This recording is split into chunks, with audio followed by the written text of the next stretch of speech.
विषय बिहार के चुनाव के नतीजे रहेंगे। जाहिर तौर पर प्रचंड जीत जिसे कहा जा रहा है एनडीए के लिए, अगर बिहार की जनता ने एक तरफा मैंडेट दिया है और इधर बहुत मायूसी इनकी झोली में डाल दी है कि आप सोचिए 5 साल तक कि आप क्या बेहतर करके अगली बार आ सकते हैं चुनाव में। लेकिन प्रधानमंत्री नरेंद्र मोदी जब इस विजय को मनाने के लिए बीजेपी दफ्तर पहुंचे दिल्ली में, तब उन्होंने कांग्रेस पार्टी को जमकर घेरा और उन्होंने कहा कि मुस्लिम लीगी माओवादी हो गई है कांग्रेस पार्टी।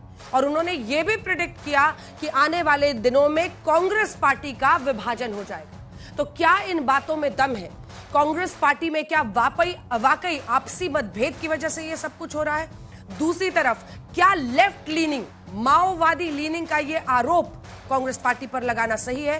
कांग्रेस पार्टी में से आपको बता दें कि इस बार जो उधर से एआईएमआईएम के शोएब जमई जी बैठे हुए हैं, 5 सीटें आई हैं ना आपकी कितनी आई हैं झा जी? अब वो कह रहे हैं आपको वोट कटवा कहने लगे हैं। किसने सोचा था कि आप लोग कहते थे कि ओवैसी साहब आते हैं टीम बी बनकर और वो वोट कटवा होते हैं, अब वो आपको कह रहे हैं कि आप वोट काट रहे हैं। ऐसी स्थिति हो गई है। इसी पर चर्चा करेंगे तालियों के साथ। शिवम त्यागी, राष्ट्रीय प्रवक्ता भारतीय जनता पार्टी के, तालियों के साथ स्वागत कीजिए। दीपक झा जी, प्रवक्ता कांग्रेस पार्टी के, हमारे साथ जुड़ गए हैं, उनका स्वागत कीजिए। हमारे साथ सत्य प्रकाश मिश्रा जी, नेता जेडीयू के, जुड़ गए हैं। ताली बजाइए भाई। सुबोध मेहता जी जो कि प्रोफेसर है पेशे से, प्रवक्ता है आरजेडी के, वो आज हमारे साथ जुड़े हैं। और शोएब जमई ओवैसी साहब की पार्टी से हमारे साथ जुड़े हैं। क्या वाकई विचारधारा के एक संकट से कांग्रेस पार्टी गुजर रहा है? जो आरोप लगाए हैं पीएम ने, पहले ये रिपोर्ट देखिए। और आज युवाओं की तरफ से एक विशेष, क्योंकि आज ये भी आज सवाल पूछने वाले हैं नेताओं से, पहले ये रिपोर्ट देखिए फिर चर्चा की शुरू।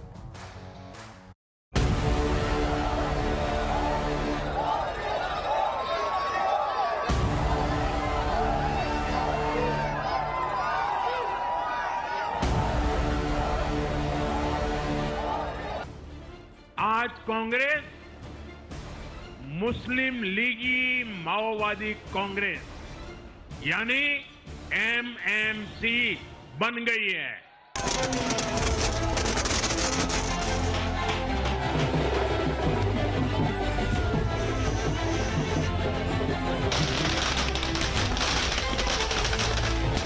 बिहार में एनडीए की अद्भुत जीत के बाद प्रधानमंत्री नरेंद्र मोदी का ये एक ऐसा प्रहार है जिस पर राहुल गांधी के युग वाली कांग्रेस की तिलमिलाहट स्वाभाविक है।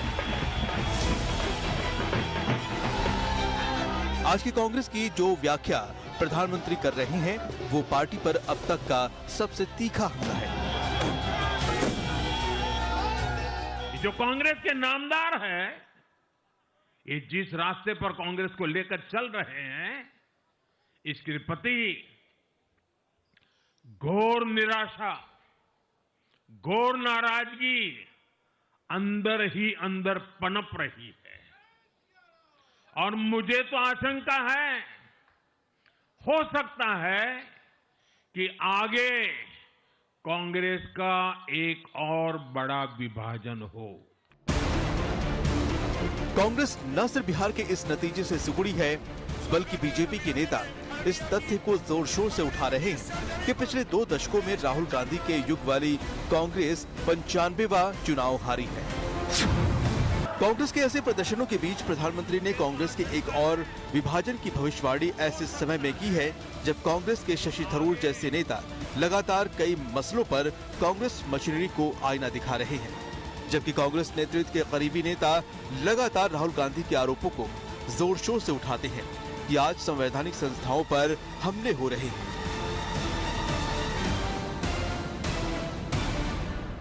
प्रधानमंत्री, गृह मंत्री वहां जाके घुसपैठिए का इशू उठाते हैं और उनको कहते हैं इनको निकालूंगा मैं, इनको भगाऊंगा मैं, इनको रहने नहीं दूंगा। एक डर और खौफ पैदा करने की कोशिश किया उन्होंने। तो ये सारी चीजें हो रही हैं और इलेक्शन कमीशन कोई दखल नहीं दे रहा है। कांग्रेस पर प्रधानमंत्री का ये जोरदार हमला न सिर्फ कांग्रेस की हार पर एनडीए की जीत का उद्धार है, बल्कि राहुल गांधी के उस कैंपेन का पलटवार भी है जिसमें राहुल गांधी प्रधानमंत्री पर हमला करते करते लक्ष्मण रेखा लांघ गए थे। इसी के बाद बीजेपी को राहुल पर छठ पर्व का अपमान करने का आरोप लगाने का मौका मिला।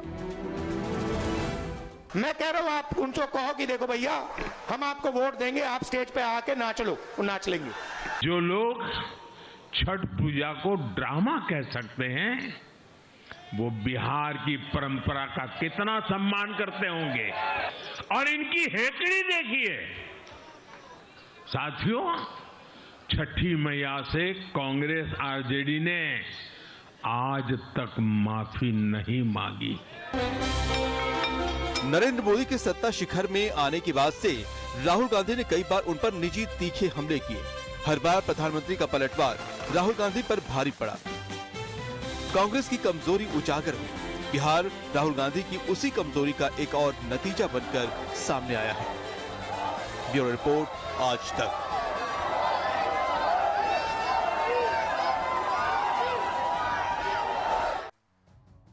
तो आइए सवालों की शुरुआत करते हैं। शिवम त्यागी जी, आधार क्या है? मतलब आप मुस्लिम लीगी माओवादी, मतलब क्या है इसका? अंजना जी, सबसे पहले तो मैं आपके माध्यम से, इस चैनल के माध्यम से और आपके शो के माध्यम से बिहार की जनता को कृतज्ञ होते हुए हाथ जोड़कर, सर झुकाकर नमस्कार करता हूं, नमन करता हूं और कहता हूं आपका बहुत बहुत धन्यवाद। आपने जिस तरीके से भारतीय जनता पार्टी और एनडीए को प्रचंड बहुमत के साथ जो है सरकार में लाया है, इसके लिए बहुत बहुत धन्यवाद और शुभकामनाएं। और इसके साथ साथ ये कहना चाहता हूं कि बिहार अग्रसर है प्रगति के पथ पर, और आपने वो सारी नेगेटिव फोर्सेस को साइड रख दिया जिन्होंने पूरे प्रचार के दौरान सिर्फ और सिर्फ नेगेटिविटी पर बात की। आपने कहा कि मुस्लिम लीगी माओवादी मानसिकता क्या है। जब आप एक देश में खास तौर पर एक तुष्टीकरण के लेवल को इतना ऊपर ले जाएं कि आपका एक मुख्यमंत्री खड़ा होकर कहे कि अगर कांग्रेस है तो मुस्लिम है और मुस्लिम है तो कांग्रेस है, इसके अलावा और कुछ नहीं हो सकता, ये रेवंत रेड्डी ने कहा था, तो जाहिर है मतलब आप तुष्टीकरण पर इस हद तक चले गए। अरे जब से इस्लाम है, तब से हिंदुस्तान में इस्लाम है, तब तो कांग्रेस नहीं थी, लेकिन वो तो थे। इसके अलावा माओवादी विचार क्या है? आप किसी प्रोसेस में विश्वास ही नहीं करते हैं। आप कहेंगे मौत का सौदागर, नेगेटिविटी, आप चुनाव हार जाएंगे। आप कहेंगे चौकीदार चोर है, नेगेटिविटी, आप चुनाव हार जाएंगे। आप कहेंगे वोट चोर, गद्दी चोर छोड़, नेगेटिविटी, चुनाव हार जाएंगे। और चुनाव आयोग गलत है, ईवीएम गलत है, देश की संस्थाएं गलत है, आपसे कोई सवाल पूछ ले तो वो जर्नलिस्ट गलत है। ये माओवादी मानसिकता है। आप अगर इस देश के संस्थानों में, इस देश की जनता में, इस देश की हर एक व्यवस्था में अगर विश्वास नहीं करते हैं और वो माओवादी मानसिकता लेकर आगे जाते हैं, तो माफ कीजिए, बिहार की जनता ने पूरे तरीके से उसको रिजेक्ट कर दिया और बता दिया कि ये नेगेटिविटी इस देश में, बिहार में अब नहीं चलने। चलिए माइक उठाइए, हर संस्था पर प्रश्न खड़े कर देना। धूल चेहरे पर थी, आईना साफ करता रहा, ये हालत हो गई है क्या आपकी? जो आरोप पीएम ने लगाए हैं उस पर जवाब। देखिए अंजना जी, बिहार की जनता को बधाई। एक नए उज्जवल भविष्य की हम कामना करते हैं कि बिहार में जिन वादों पे सरकार आई है वो वादे पूरे करेंगे। अगर नहीं करेंगे तो हम इनसे सवाल करते रहेंगे। आज वक्त क्या आ गया है, जो 45 साल पार्टी है, पुरानी पार्टी है, वो कहती है कि हिंदुस्तान पहले था नहीं, धर्म पहले था नहीं, हमारे आने से धर्म हो गया है।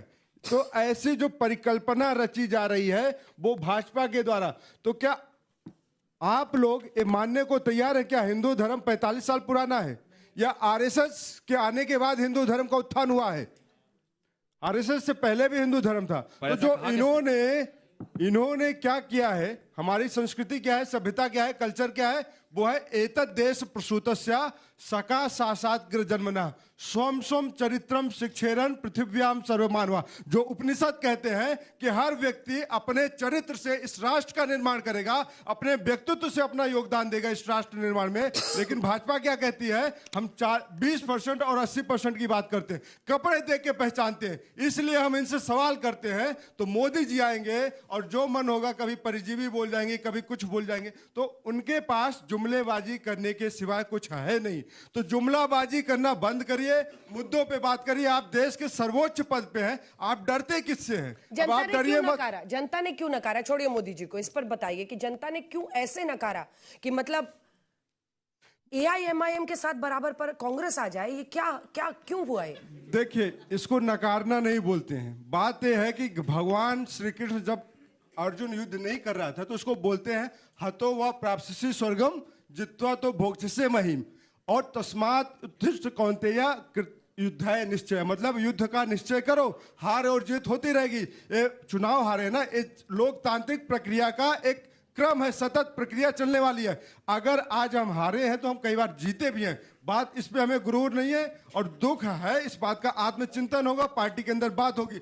लेकिन आप 45 सालों का जवाब दीजिए। नरेंद्र मोदी जी बात क्या करते हैं 1947 की, कि 1947 से पहले कुछ नहीं था, 1947 से पहले नेहरू को गाली देते हैं।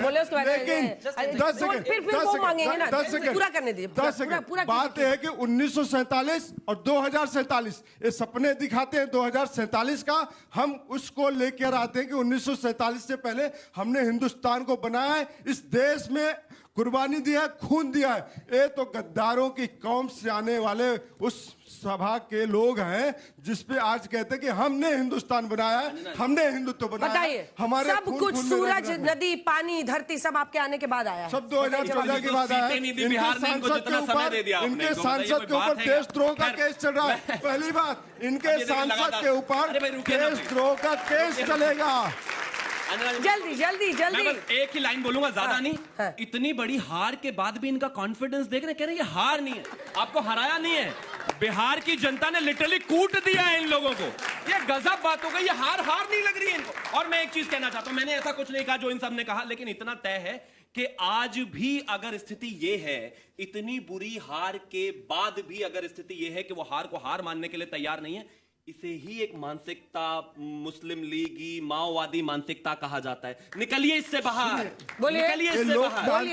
गालिब ताउम्र यही भूल करता रहा, भूल चेहरे पर थी और आईना साफ करता रहा। सारी दुनिया गलत है, ये सही है। बस कई कोनों से देखिए, देश के कई कोनों से इन्होंने ट्रेन चलाई और राकेश सिन्हा इनके सांसद थे, तो दिल्ली में 6 महीने पहले वोट देते हैं और 6 महीने बाद जाके बिहार में भी वोट डालते हैं। एक इनके सांसद दोनों उंगलियों में स्याही लगा के आती है, कहते हैं ह्यूमन एरर है। ऐसे कैसे ह्यूमन एरर हो जाता है? देखिए एक मिनट, इस देश का संविधान ऐसा अलाउ करता है कि आप 6 महीने में अपना वोट, हम आपको पूरा टाइम देते रहेंगे, आप सीट कितना भी लाए, ये वादा है मेरा आपसे। अंजना जी आपका शुक्रिया। छोटा मीडिया इसीलिए अपने इस तरह के लिए माना जाता है।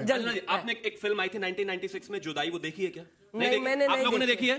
भाजपा वाले फिल्म दिखाएंगे, भाजपा वाले फिल्म दिखाएंगे। अंजना जी फिल्म दिखाएंगे। 2047 का सपना दिखा के आज वर्तमान शिवम त्यागी जी, शिवम त्यागी जी, रुकिए ना, आप जीते हैं।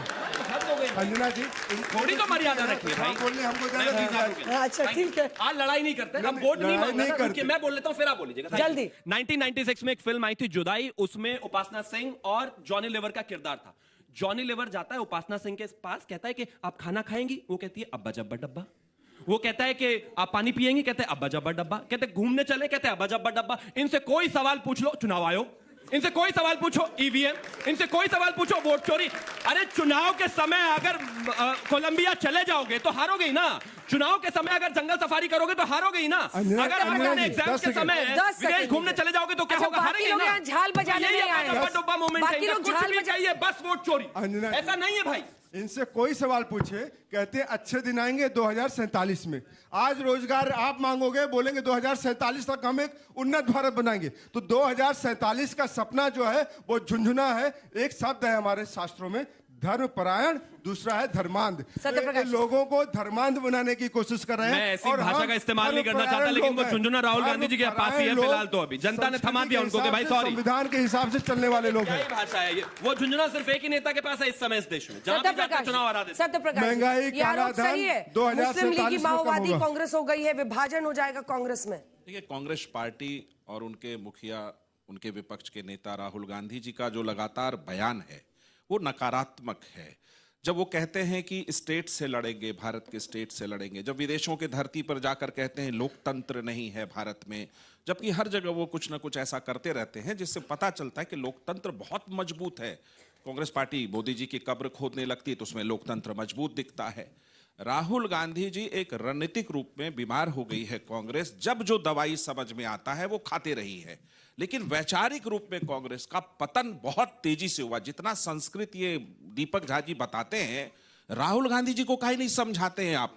गीता के सारे श्लोक, तस्मात् उत्तिष्ठ यशो लभस्य जित्वा शत्रुर्भुक्त्या राज्यं समृद्धं मयवेति निहिताः पूर्वमेव निमित्त मात्रं भव सव्यसाचित्, काहे नहीं समझाते हैं? मुझे लगता है ये सब मंत्र पढ़ के धर्मांध बना रहे हैं आप जनता को। मंत्र बिल्कुल अटल जी जब कहते हैं अटल जी जब कहते हैं जिस पुण्य भूमि का कण कण शंकर है, जहां गंगा हिमालय से निकलती उसकी हम पूजा और आराधना करते हैं, हमारी सभ्यता चीख कर दुनिया को कहती है कि 10,000 साल से पुरानी सभ्यता है, तो राहुल गांधी आकर के उसको ऐसे डमरू बजा करके नीचा दिखाएंगे। पावर पॉइंट आप भी सीख लीजिए और जाके गांव गांव में पावर पॉइंट समझाइएगा वोट चोरी की। लगाएगी थप्पड़ जनता वहीं पे जो वो कतार में खड़े होकर वोट देकर अपनी सरकार बनाती है, उस जनता को आप जाके बताते वोट चोरी हो गया। ये क्या तमाशा है? लोकतंत्र लोकतंत्र की अवधारणा को कांग्रेस पार्टी ने इस देश में कुचल दिया है, इसीलिए उसको माओवादी कहते हैं। आप जाते भारत तेरे टुकड़े होंगे उसको आप जाते हैं संबोधित करने। आखिरी बार राहुल गांधी ने इस देश की मर्म को कब समझा मुझे नहीं मालूम। मुझे राहुल गांधी जी की चिंता नहीं है। सवाल ये है कि तेजस्वी राहुल सब परिवारवादी लोगों अच्छा हो गया, जल्दी से मिश्रा जी हो गया। सुबोध जी बोलिए मेहता जी। लगातार जनता दल यू के प्रवक्ता ने कहा डूब जाओ मारेंगे, यही इनकी संस्कृति है। ये लगातार आप दोहा बोल रहे थे, लगातार आप कोट कर रहे थे। मैं यहाँ तुलसी का दोहा कोट कर देता हूँ। चलत चलत सब कहे थे न जाने बैकुंठ कहाँ है। जो कह रहे थे मेरे साथ चलो स्वर्ग में, उनको ही नहीं पता था स्वर्ग किधर है। और लगातार डिविसिव पॉलिटिक्स के मसीहा हैं नरेंद्र मोदी जी। कभी नक्सल, अर्बन नक्सल, और ये नया ये जो है परसेप्शन बनाने की जो इनकी गहरी साजिश है, संविधान के निर्माताओं के जो मूल्य हैं उससे इतर ये काम करते हैं। जो चक्र है, जो स्तंभ है, जो सम्राट अशोक का चक्र है, आइडिया ऑफ इंडिया है, उससे अलग हट के नरेंद्र मोदी जी काम करते हैं। हाँ, ये मैं जरूर मानता हूं कि बिहार के जनमानस ने जो वोट दिया है, कहीं ना कहीं हमें भी कोशिश करनी चाहिए थी। हम जिस परसेप्शन को तोड़ नहीं पाए, चाहे वो नरेंद्र मोदी जी के जितने भी स्ट्रक्चरल पॉलिसीज थे, जितने भी फिजिकल पॉलिसीज थे, लगातार जो डेवलपमेंट की वो बात कर रहे थे, इस नैरेटिव को हम लेकर अगर हम सत्ता पे जाते, जो कि हमें जाना है, संघर्ष और संवाद ही मेरे साथ, संघर्ष और संवाद ही मेरे पास एक औजार है। आपके पास संस्थाएं हैं, आपके पास संस्थाएं हैं। संघर्ष और संवाद के माध्यम से आने वाला चुनाव में मैं आप लोगों को धराशायी करूंगा। ना मैं कभी हारा था, ना कभी मैं हारूंगा। आप जो है इस तरीके की राजनीति में आप मत आइए मिश्रा जी। 20 में से 10 प्रवक्ता यादव बना के रखा है। आपका कोविड में क्या किया? यादव सामाजिक न्याय में जरूर हिस्सेदार है, 20 साल की राजनीति में आपने क्या किया है? 20 साल की राजनीति में बिहार में 70,000 हत्याएं हुई, 35,000 बलात्कार हुआ। 10,000 देने मतलब ओवैसी जी की 5 सीटें क्या आई? देने का जो वादा है उसको नकारा है। 5 सीटें क्या आ गई? इतना इतराने लगे कि कांग्रेस पार्टी को बिहार में कह रहे वोट काटने वाली पार्टी है। मिस्टर जमई, जब तक इनको फ्रेम में ना काटिए बोलना नहीं शुरू कर। बोलिए। कुछ तो बात है कि हस्ती मिटती नहीं हमारी। देखिए, आज दिन है नतमस्तक होकर के, हम्बल होकर के, जो भी सीमांचल के आवाम ने हमें सीटें दी हैं उसको स्वीकार करने का। और हम सेलिब्रेटरी मूड में नहीं हैं, क्योंकि हम चाहते थे कि सेकुलर वोटों का बिखराव ना हो। हम चाहते थे कि वो ताकतें जो विभाजनकारी हैं उसकी जीत ना हो। लेकिन कुछ लोग राजनीति में इतने इमेच्योर हैं कि वो दूरदर्शी नहीं है, और उन्हें अहंकार और घमंड इतना था कि एमआईएम को किनारे लगाने की कोशिश कर रहे थे। बिहार की जनता ने उनको ही किनारे लगा दिया है। और आज आप देखेंगे कि हमने आज जितनी सीटें लेके आई है, हम उससे डबल ला सकते थे। और एक आंकड़ा मैं दे रहा हूं कि ठाकुरगंज जगह पे हमारे जो कैंडिडेट हैं वो 76,000 वोट लेके आए, सेकंड नंबर पे रहे। और जो तीसरे नंबर के जो कैंडिडेट हैं आरजेडी के, सऊद आलम साहब, वो जितने मार्जिन से हमारे तीसरे नंबर पे रहे, उतना ही मार्जिन से हमारी सेकंड नंबर पे हार हुई। अब इस आंकड़े से आप अंदाजा लगा सकते हैं कि वोट कटवा कौन है। कौन है ना? मैं आंकड़ा दे रहा हूं। कौन है? बड़े दिनों तक ये वर्ड सुना है। अब महागठबंधन के लोगों को बोलूंगा तो बुरा लग जाएगा, मैं नाम नहीं लेना चाहता। लेकिन देखे सुने सवाल ये है, महुआ की सीट पर भी वोट ले लिए काफी। जरा तेज प्रताप यादव की हार की वजह भी बताया जा रहा है कि एआईएमआईएम ने जितने वोट्स वहां पर ले लिए। देखिए, हम किसी के वोट काटने नहीं गए। एक नंबर मैं बताऊं, एक आंकड़ा मैं बताऊं, हमारा स्ट्राइक रेट कांग्रेस से बेहतर है। ओवैसी साहब की पार्टी के लोग आते हैं, संविधान भी वो भी लेकर घूमते हैं, लोकतंत्र बचाने की बात करते हैं, और 5 सीटें जो जीती थी पिछली बार वही इस बार भी जीती है। मिनिमम 64% मुस्लिम पॉपुलेशन वाली सीट तो आप जीतते हैं। आपको 64% मिनिमम मुस्लिम आबादी चाहिए, तब आप जीतते हैं। दूरबीन से ऐसी सीटें खोजते हैं और फिर कहते हैं लोकतंत्र की बात। देखिए, हमने सीमांचल के डेवलपमेंट की बात की। हर पार्टी की अपनी नैरेटिव होती है। कितने गैर मुस्लिम को टिकट दिया? सीमांचल को पिछले 70 सालों में मुस्लिम को टिकट दिया? राष्ट्रीय सुनिए, आरजेडी थी, कांग्रेस थी, बीजेपी रही, जेडीयू रही, जिन्होंने सीमांचल को धोखा दिया, हमने उनकी बात की। सीमांचल की जनता को लगा कि MIM is the best option. क्या बोलिएगा? उन्होंने पतंग को वोट दिया। 5 सीट लिए वो। अपना हाल देखिए। और एक सुनिए, अपना हाल देखिए। अंजना जी, मेरी एक शिकायत भी रही है। आपकी इस चिंता के लिए धन्यवाद कि आप हमारे लिए चिंतित हैं और लोकतंत्र के लिए चिंतित हैं। बिल्कुल, लोकतंत्र में विपक्ष मजबूत होना चाहिए। एक तरफा हो गया मैंडेट। लेकिन मैं क्या कहूंगा, 2 लोग इधर खड़े हैं ना, जो लोग ये दोनों धर्मांध बनाने का काम करते हैं। एक कहता है मुसलमानों एक हो जाओ, एक कहता है हिंदू एक हो जाओ। बात करते हैं देश में सीमांचल में संविधान के खिलाफ बात करेंगे तो दोनों के साथ एक जैसी कार्रवाई होनी चाहिए। ये लोग देशद्रोही हैं, लोग संविधान विरोधी लोग हैं। अच्छा, आज हमारे मित्र हैं कांग्रेस के प्रवक्ता, लेकिन आज वो वही रोल निभा रहे हैं जब बीजेपी के हारने पर शहनवाज हुसैन साहब रोल निभाते। तो मुझे उनके लिए बड़ा दुख हो रहा है कि कांग्रेस वालों ने उनको फंसा दिया, रजिया फंस गई गुंडों में। आज आप यहाँ से आपकी बैटिंग कांग्रेस की चिंता मत करिए भाई, हमें आपके लिए बड़ा दुख है, सहानुभूति है, लेकिन आप सुनने की भी यहाँ से क्षमता रखिए। दीपक झा जी बहुत मजबूत पिच पर आए, मुश्किल पिच पर आए। सॉरी, कांग्रेस की हालत ये हो गई है, हम चाहते हैं ना आप मजबूत बने, इसलिए मुंह से निकला। इतनी बड़ी आपकी लीगेसी, हमसे भी ज्यादा खराब स्ट्राइक रेट है। अरे हम 22 सीटों पे लड़के 5 सीटें जीते हैं। आप कितनी सीटें यहाँ से लड़के कितनी सीटों पे जीते? अपने धर्म को बचाने की बात करते हैं, बात बड़ी स्पष्ट है। हम उस अमृतकाल की बात करते हैं, 3 गुना ज्यादा बेहतर है। आप मानते हैं ना कि मौजूदा लीडरशिप जिम्मेदार है? करियर देख लीजिएगा भाई अपना, उसका मैं गारंटी नहीं। बात अंजना जी करियर की नहीं है, आप ही कह दीजिए ना मौजूदा लीडरशिप उसके लिए हर वो व्यक्ति जिम्मेदार है। हर व्यक्ति जिम्मेदार है, हम भी जिम्मेदार हैं, मैं भी जिम्मेदार हूँ। रायता फैलाइए। अंजना जी आपको ट्रैप में मेरा क्वेश्चन कांग्रेस के लिए है कि आप लोग हमेशा वोट चोरी की बात करते हैं। बीजेपी अब बहुमत ला रही है तो वो वोट चोरी है। आपके समय पर जब इंदिरा गांधी की बहुमत थी वो वोट चोरी नहीं थी। तो या तो आप मानिए कि आजादी के बाद कांग्रेस ने वोटों का झोलमाल किया है, या मानिए कि अब बीजेपी काम कर रही है इसलिए उसको बहुमत मिल रही है। ठीक है, एक साथ जवाब दीजिएगा। 3-4 सवाल इधर से। कौन आई? मैं विधान तिवारी बोल रहा हूँ। मेरा प्रश्न ये है कि बीजेपी को बार बार कहते हैं कि वोट चोरी कर रहे हैं और कांग्रेस कहती है कि धर्म से कर रहे हैं, पर अभी हम लोगों ने अभी तक सुना नहीं है कि असलियत में फ्यूचर में बीजेपी कैसे अपने वोट्स को रिटेन करेगी और कांग्रेस कैसे, मतलब क्या कैसे क्वेश्चन करेगी इन लोगों को और क्या फ्यूचर में ला सकती है। तिवारी जी ने ऐसा सवाल पूछा है जो आउट ऑफ सिलेबस है नेताओं के लिए, रोड मैप किसी के पास नहीं है। नमस्ते सभी को, मेरा नाम अनुष्का है। मेरा सवाल महागठबंधन से है कि आप लोग ये कह रहे हैं कि यहाँ जो बीजेपी के लोगों ने एनडीए को जिताया है वो अपीज होके जिताया है। क्या वहाँ की लोगों को, वोटर्स को लालच, मतलब लालची कह रहे हो? मेरा नाम कृष्णा है, मैं किरोड़ीमल कॉलेज से हूँ। मेरा सवाल आप में से किसी से नहीं है, मेरा सवाल प्रशांत किशोर से है। मुझे बड़ी एक्सपेक्टेशन थी आपसे, लेकिन आपकी सीट ही नहीं आई तो मैं बहुत दुखी हूँ। मेरा सवाल एआईएमआईएम के प्रवक्ता, जिसको मौका मिल रहा है प्रशांत किशोर पे मजे ले रहा है आजकल। मेरा सवाल प्रशांत एआईएमआईएम के प्रवक्ता से है। पिछली बार भी उनकी कुछ सीटें आई थी पर वो आरजेडी में जाके मिल गई थी। इस बार आप कैसे बचाएंगे अपने विधायक? इस बार पता है, मुझे पता चला एक फॉर्म भरवाया है, रैलियों में बुलवाया है कि मैं शपथ लेता हूँ मैं एआईएमआईएम नहीं छोड़ूंगा। वो आग पे हाथ रख के कसम दे के आएगा। कुरान का शपथ लिया गया है। मैं कांग्रेस से ये पूछना चाहूंगा कि आपको लगता है तेजस्वी यादव को सीएम फेस घोषित करना हमारे लिए एक भूल थी?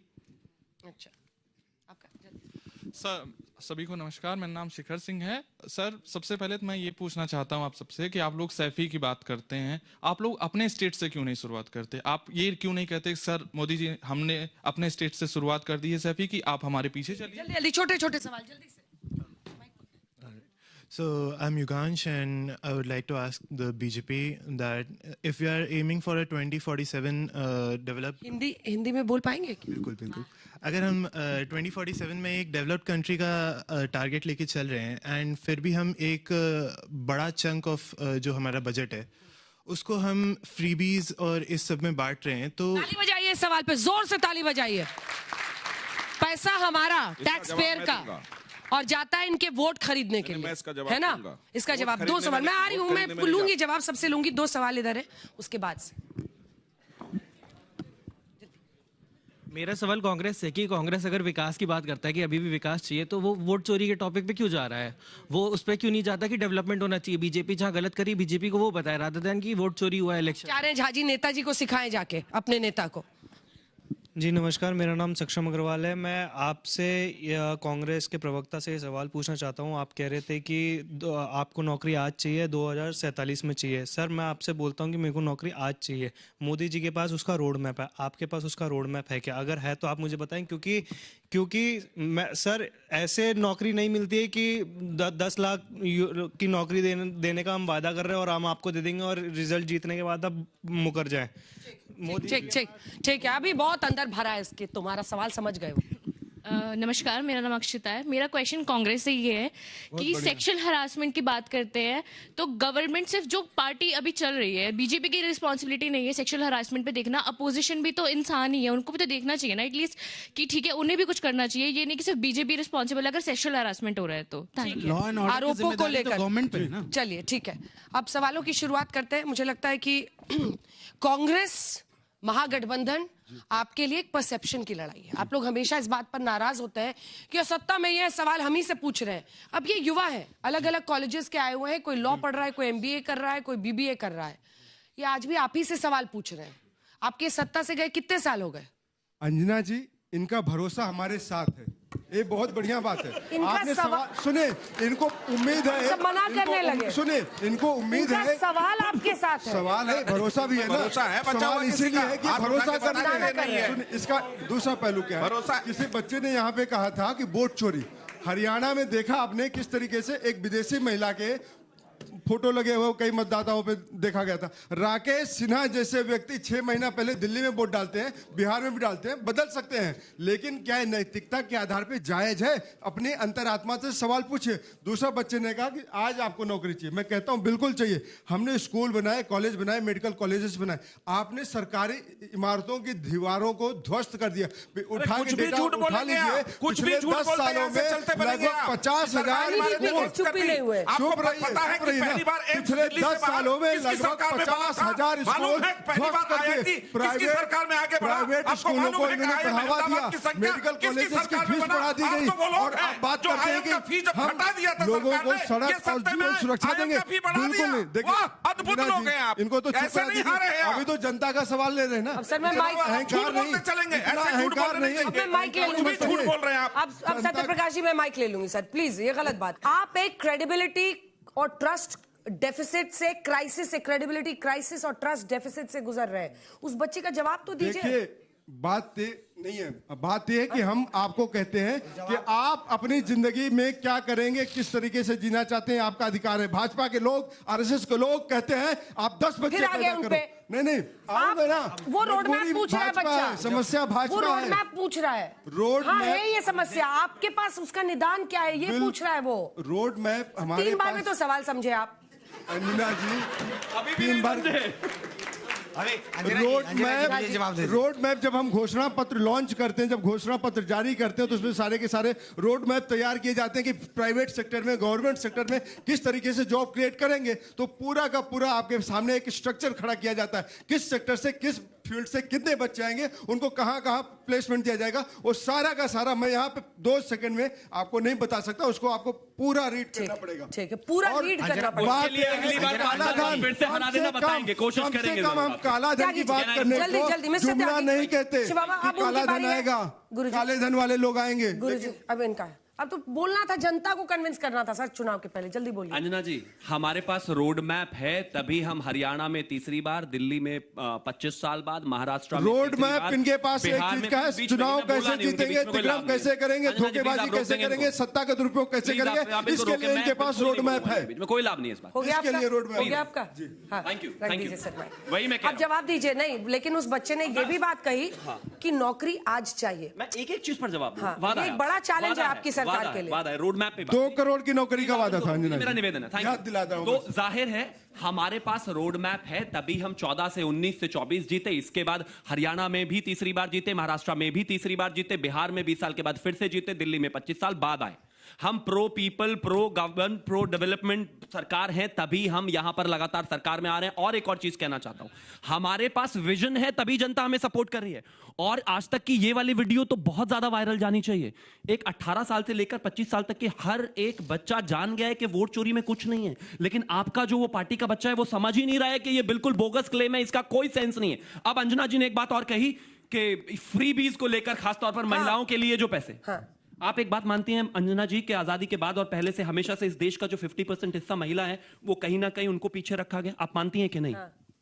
तो अगर उनको लेकर उनके डेवलपमेंट के लिए, उनको आगे बढ़ाने के लिए कोई भी सरकार कोई भी मदद करना चाहती है तो वो गलत कैसे है? इलेक्शन के पहले नहीं, बिल्कुल इलेक्शन के पहले नहीं है। इलेक्शन के समय, बिल्कुल इलेक्शन पहले नहीं इलेक्शन है। के 2005 के बाद से नीतीश जी आए, सबसे पहले 35% आरक्षण देने वाले वो थे, वो तो इलेक्शन के समय नहीं था। बीपीएससी में 18% रिजर्वेशन दिया, वो तो इलेक्शन के समय नहीं था। पंचायत में 50% रिजर्वेशन दिया, वो तो इलेक्शन के समय नहीं था। लेकिन अगर उनको आगे बढ़ाने के लिए, उनको सेल्फ सफिशिएंट बनाने के लिए, उनका कोई कारोबार हो उसके लिए 10,000 रुपए देना, अगर आपको लगता है फ्री बीज है तो माफ कीजिए, फिर तो आप इक्वलाइजेशन को ढंग से समझ ही नहीं पा रहे। अब आगे आता हूं, जॉब की बात करते हैं। बिल्कुल हम आज ही जॉब देने की बात कर रहे हैं, लेकिन महिलाओं को आरक्षण कब मिलेगा देश की जनता को अभी नहीं पता है। मिल गया, महिला आरक्षण बिल पास करती है, लेकिन अभी इनका रोड मैप भगवान इन्हीं को कुछ नहीं पता है। प्लीज आप रुकिए। महिलाओं के साथ महिलाओं के नाम पे अत्याचार कर रहे हैं, तो फिर वोट कैसे दे रही है? विकास बहनों का वोट, महिलाओं का वोट बिहार में 72% पड़ा, आपको पता है? महिलाओं ये जो 202 सीटें हैं ये उन्हीं की वजह से हैं। मेरे देश के प्रधानमंत्री ने कहा हमारा एमवाई एक ही है, महिला और युवा, तभी भारतीय जनता पार्टी और एनडीए लगातार जीतकर सरकार में आ रही है। जाहिर है वो हमारे 2 करोड़ रोजगार का, 2 करोड़ नौकरी का रोड मैप आज तक नहीं दे पाए। देखिए अंजना जी, आप इनसे तो ज्यादा ही सीट लाए हैं, बोलिए। अब देखिए अंजना जी देखिए, आप भी बोल लीजिए। बच्चे ने जो क्वेश्चन किया है, नहीं हम आपको पूरा टाइम दे रहे हैं। क्वेश्चन इनका एकदम सही है। देखिए लगातार जो माननीय प्रधानमंत्री कहते हैं कि हम नंबर 2 और 3 पे चले जाएंगे वर्ल्ड इकोनॉमी में। 2012-13 का मॉर्ले का भी पूछते हो, सुनिए ना, बीजेपी पर अब ऐसे लिख के कुछ नहीं होगा। एक मतलब हम सभी हर घर में एक सरकारी नौकरी देंगे। बहुत अच्छा आपने सवाल कहाँ पूछा, थोड़ा ज्यादा बोल दिया था क्या? देखिए नहीं एकदम कम बोला था। ये सारे जो युवा हैं, आप लोग बच्चे ये समझ लो, दुनिया में वर्ल्ड एवरेज है, हर एक देश में कम से कम 10% पॉपुलेशन होना चाहिए जो सरकारी नौकरी में होना चाहिए। यहां तक कि अमेरिका जो प्राइवेटाइज है पूरा, 15% उनकी जनसंख्या जो है 15% वो सरकारी नौकरी। यही सवाल पूछ रहे थे, बच्चों से कितने लोग मानते हैं कि सरकारी नौकरी होनी चाहिए? सरकारी नौकरी होनी चाहिए, हाथ उठाइए। सरकारी नौकरी है बिहार में। हम हाथ उठाए, एक सेकंड दिखाने दीजिए। सरकारी नौकरी पर 1 2 3 4 5 6 7 8 9 10 11 12 13 14 15 15 है। ये देखिए त्यागी जी बहुत अच्छा। देखिए ये जो डाटा है, कुछ है जिन्होंने दोनों में हाथ नहीं उठाया। 15% अलग से मिलूंगी। 15% आपके यहाँ अगर सरकारी नौकरी है तो कम से कम 30% जनसंख्या को प्राइवेट। अरे आप सुन लीजिए ना जब क्वेश्चन पूछे हैं। मेहता जी जल्दी बोलिए। 15% अगर सरकारी नौकरी है अमेरिका में तो 30% जो है जनसंख्या का प्राइवेट नौकरी होना चाहिए। ये पैरामीटर है। बिहार में मात्र 1% जनसंख्या के पास सरकारी नौकरी है। 2 करोड़ 74 लाख वहां परिवार हैं। विफलताओं की सर्वे में आया, हमने एक परिवार को एक नौकरी देने की बात पूरा पैरामीटर डिफाइन थोड़ा बता दे। अगर रोड मैप नहीं होता तो क्या भारत की अर्थव्यवस्था चौथे पायदान पर पहुंच जाती बिना रोड मैप के? वहां 2000 अरे तीसरे स्थान पे होना चाहिए था 2025 तक। यही मॉर्गन बोलने ही नहीं दीजिएगा भैया। यही तो मैं मॉर्गन का रिपोर्ट बता रहा था। दीजिए। अरे मिश्रा जी मॉर्गन का रिपोर्ट है 2025 में आना चाहिए। साधु यादव यही सब रोड मैप है। आप साधु यादव पे आपके पास कोई परसेप्शन नहीं है। अरे आपके पास साधु यादव के अलावा कुछ है? अभी भी यही हालत है। आपके पास मैनिफेस्टो था, इनका कोई मैनिफेस्टो नहीं आया। मेहता जी रखिए। रोड मैप इनके पास एक ही है, कैसे परिवार को अपना चहूट के चूस करके चल दो, पैसा कमा लो। नौकरी के बदले जमीन खाने वाले लोग हमें बताएंगे कि रोड मैप क्या है। इनका रोड मैप कैबिनेट मंत्री है, उसने कहा कि यहाँ पर कोई लैंड फॉर जॉब नहीं हुआ, 2 बार सीबीआई ने केस को बंद किया। ऐसे बहस नहीं हो पाएगी। हम बोलने नहीं देते, आप तो एक शब्द नहीं बोल पाते।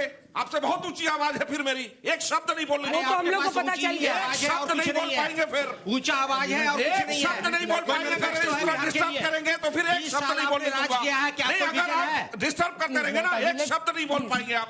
दूसरों के बीच में बोलने की और कूदने की जो आदत पकड़ के रखी है, तो जनता ने निपटाया है आपको अच्छे से। जनता ने निपटा दिया था, 2020 में भूल गए। को भेजते रहिए, में निपटा दिया था, 40 पर आके अटका दिया था। करना है तो फिर ठीक है, वो बोलते रहे, हम भी बोलते रहते, आपका शो चलता रहेगा, रिकॉर्डिंग चलता रहे, फिर हम बोलने नहीं देंगे उनको। फिर बोलिए सत्य जी। मैं एक सवाल पर आया था कि चौथे पायदान पर अर्थव्यवस्था भारत की ऐसे नहीं पहुंची। अगर बिहार का रोड मैप नहीं होता तो कभी 3.5% बिहार सबसे निचले स्थान पे है। Please stop this sir. क्या मजाक है ये? प्लीज, आपको आर्थिक दर पता है बिहार का? मालूम है कुछ इंक्लूसिव ग्रोथ में बिहार का? प्रोफेसर है आप? अरे जीडीपी क्या है बिहार का? बिहार का जीडीपी का कंट्रीब्यूशन देखिए, आप चैलेंज कर रही है, बताना पड़ेगा ना। जवाब हाथ उठाइए। बिहार का 2.8 है जीडीपी का कंट्रीब्यूशन भारत में। रोड मैप के तहत बनाया और जनता ने उस रोड मैप पर यकीन किया है और चलिए हो गया, हो गया, हो गया। इतना यही काफी है। अरे इतना वोट मिल गया, बोलना भी इतना है, कैसे होगा? बीच में मैं कम ही अब हो गया ना, अब हो गया आप लोगों को। आप आरजेडी वालों से जीडीपी ग्रोथ पूछ रहे हैं, बताइए कितना आरजेडी वाले जीडीपी ग्रोथ बताएंगे? मिश्रा जी सांप को दूध नहीं पिलाना चाहिए, एक कहावत है कि सांप को दूध नहीं पिलाना चाहिए। पूछा है आपने, आपने कहा ना 10%, 5% इकोनॉमी, आर्थिक व्यवस्था, फ्री बीज, मैं उस पर भी बात रख देता हूँ। सुनिए ना, बोलने तो सीखिए ना, फिर आप लोग जब कह रहे थे कि देश में खटाखट महिलाओं के अकाउंट में पैसा बांट देंगे, वो फ्री बीज नहीं था। और हमने स्कीम के तहत 10,000, 15,000, 15,000 सुनिए, सबसे पहली बात यह है कि अरे बिहार का कंट्रीब्यूशन सुन लीजिए ना, अचानक से याद आता है। आपने जो 20 साल राज किया है उसका बताऊं। 2090 में बच्चे बिहार में जो है, बिहार का कंट्रीब्यूशन नेशनल जीडीपी पे 6% था, 2005 में 4% था और 2.8% है। फिर अब हो गया, 20 दिन पहले दिया, 10,000 रुपया 20 दिन पहले दिया, जब आपने वादा किया था कि 1 करोड़ जनसंख्या को हम जो है 2 लाख रुपया देंगे, आपने क्यों नहीं दिया 2023 में? कास्ट सर्वे में बोला था कि नहीं बोला था? 1 करोड़ परिवार को 2 लाख देंगे, आपने 10,000 पर निपटारा किया 10 दिन पहले। 20 साल नहीं दिया और 10 दिन पहले दिया। अरे भैया 20 साल पहले नहीं दिया और 10 दिन पहले दिया, तो आपके पास देखिए जनता ने अगर आपको वोट दिया है, पुलिस मैनेजमेंट के द्वारा दिया है, आपको जो वोट मिल गया, आप ही माइक रख दीजिए, माइक रखिए सर, माइक रखिए प्लीज।